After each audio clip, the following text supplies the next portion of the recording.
Hi friends, welcome back to the Plain Fun RC channel. I'm your host, Saul. So we're continuing with our wing assembly. Let me show you where we are at this time. We've got our leading edge in place and our sub-trailing edges in place.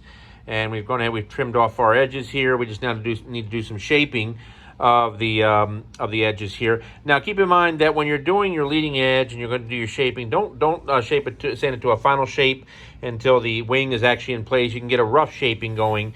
It is easier because this is a Delta style wing. It's easier to actually do the sanding before joining the pieces, so definitely do that.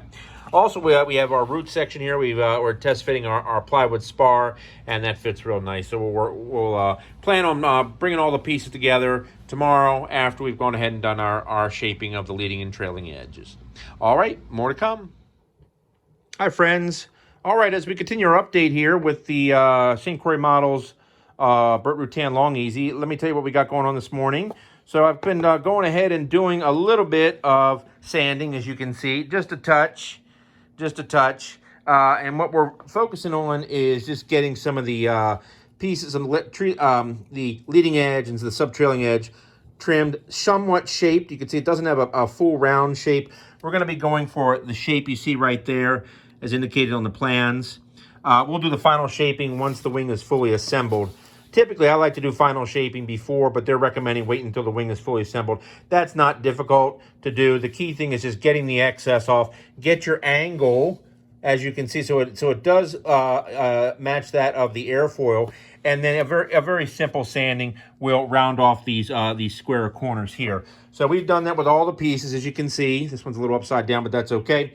Anyway, so we're good to go here. One thing I want to recommend to you, they don't make this anymore, but if you can find it, buy it. It is the Great Plains Power Plane. Many times I'll see them on eBay.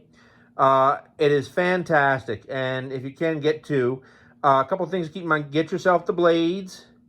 Sometimes you can still find the blades, and get yourself some lithium grease, and just make sure you clean it off regularly and keep it well oiled with lithium grease. It has to be lithium grease. Anyway, this thing's fantastic and really makes short order.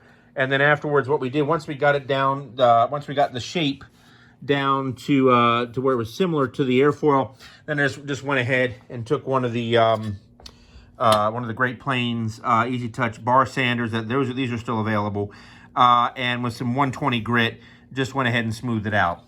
All right, so the next step is we're going to go ahead and start joining the root sections here, get those together, and then we'll have more fun to come. Oh, before we go on this one, let me go ahead and just grab the instructions real quick so you can take a glance at that. If you're following along, and there's step 8, that's what we're going to be working on next with regards to joining the root sections. All right, folks, and there is more fun to come. Hi, friends. We're continuing with our update here, and we've got our center section joined together. Let's talk about this because this is really important. So first of all, right off the bat, when you join them together, obviously you're going to run a lot of epoxy in the section in here, but you're also going to be putting in your 1/4-inch spar, as you can see here at the bottom. We're going to let that sit for a good 2 hours.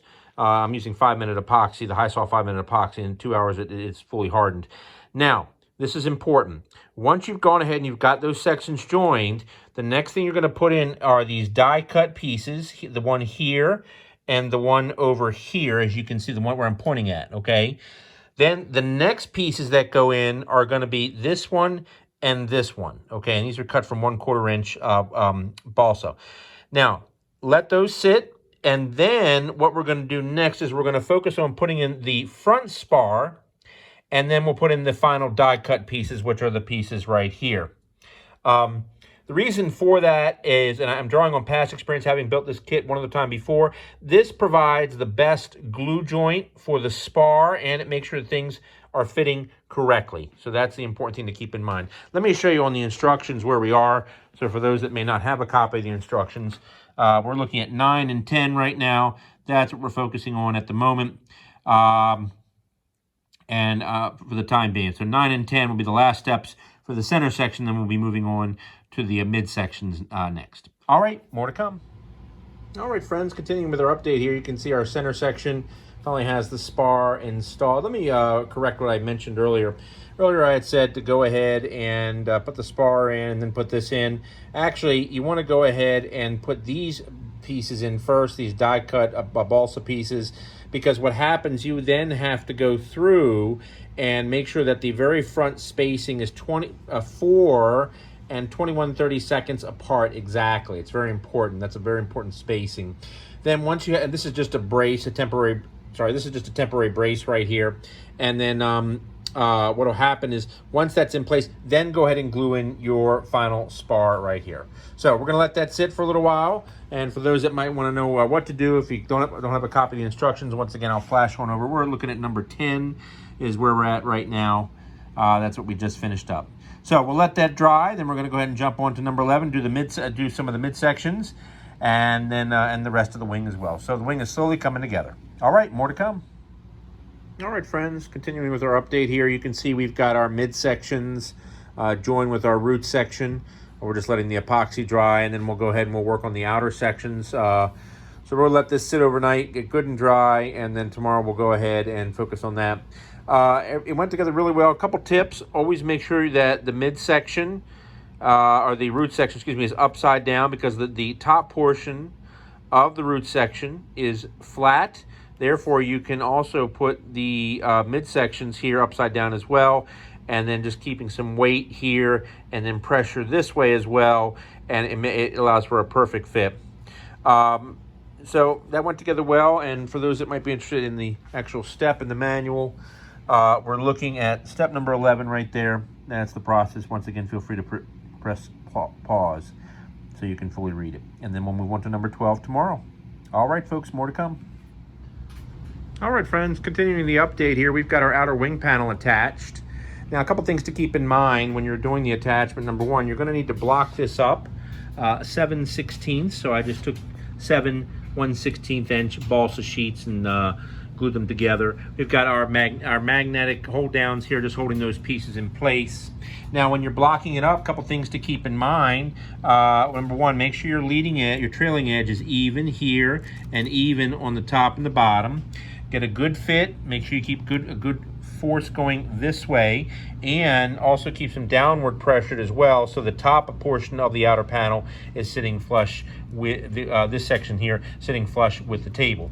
Make sure too that you're also using weights. You're definitely going to need some weights to hold the sections, the root section and the midsections in place so they don't move. Also, I'm using my airfield models.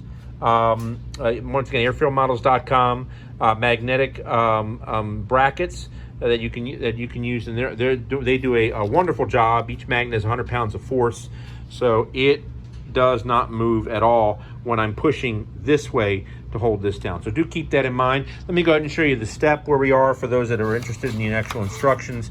You can see here there's we're on step 12 right there, and step 12 does continue to the next page as well. Let me just flip that over in case anyone is interested in that. So there's the top of step 12 right there. All right, so we're going to let this fully dry, and then go ahead and do the next side, which will be the right side. More to come. One more thing I forgot to mention is make sure that, once again, the sections are upside down, because the top portion here of the midsection and the root section is flat. So you've got to make sure these are upside down. Very important. So be careful when you're gluing. Make sure you're doing the bottom of the the bottom should be facing on upwards. Okay, when you're gluing the outer wing sections. All right, more to come.